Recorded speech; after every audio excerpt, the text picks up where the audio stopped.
Good morning. இன்றைக்கி நம்ம என்ன பார்க்குறோன்னா,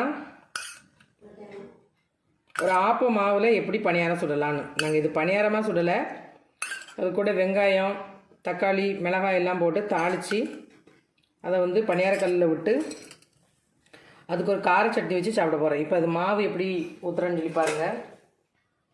இப்போ பணியாரக்கல்லில் தேவைக்கு எண்ணெய் ஊற்றியாச்சு. இப்போ நம்ம மாவு ஊற்றிக்கிடுவோம். கார பணியாரம்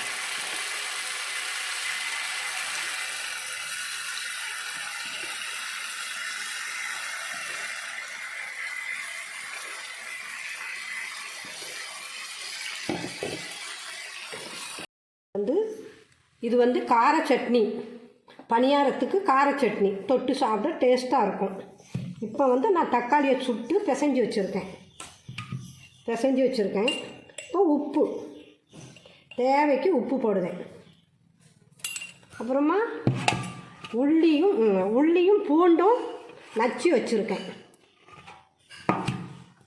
அடுத்தது வத்தல் பொடி, தேவைக்கு வத்தல் பொடி. இவ்வளோத்தையும் சேர்த்து கைட்டை நான் கரைக்கேன். கைட்டை பிசைஞ்சு வாங்க சாப்பிடலாம். பிசைஞ்சு டேஸ்ட்டு பண்ணி சாப்பிடலாம். கைட்டை பிசைஞ்சால் தான் டேஸ்ட்டு. நம்ம சூடு அதில் இறங்கணும். கையில் உள்ள சூடு இறங்கினா தான் அது டேஸ்ட்டு கிடைக்கும், ருசி கிடைக்கும். இப்போ பாருங்கள், நான் பணியாரத்தை மாற்றி போடுறேன். எவ்வளோ அழகாக வருதுன்னு. ஸ்பூனை வச்சு தான் நான் மாற்றுறேன்.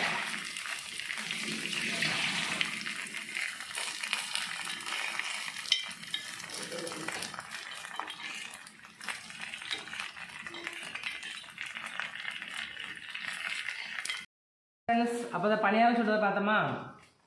இப்போ அதுக்கு வந்து அம்மா கார சட்னி பண்ணாங்க, அதையும் பார்த்துருப்பீங்க. இப்போ என்ன நாங்கள் இப்போ சாப்பிட போகிறோன்னா, மத்தியான டைம் எங்களுக்கு கரண்ட் இல்லை, அதனால் காலையில் மீதமான உப்புமாவை உருண்டை பண்ணி வச்சுருக்கோம். அப்புறம் கொஞ்சம் ஹெல்த்தியாக சாப்பிடணும் இது கூட அப்படிங்கிறதுக்காக பப்பாளி பழம் வச்சுருக்கோம். அப்புறம் ஒரு வரட்டி,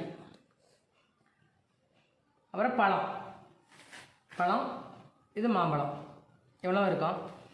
இப்போ நான் வந்து கார பணியாரம் சாப்பிட்டு பார்க்கலாம் எப்படி இருக்குன்னு. வாங்க எல்லோரும் சேர்ந்து சாப்பிடுவோம்.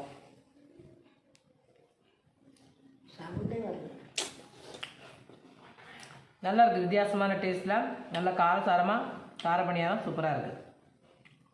வாங்க எல்லோரும் சாப்பிடுவோம். இப்போ இந்த உப்புமா கூட இந்த கார சட்னி எப்படி இருக்குன்னு சொல்லி பார்க்கலாம்.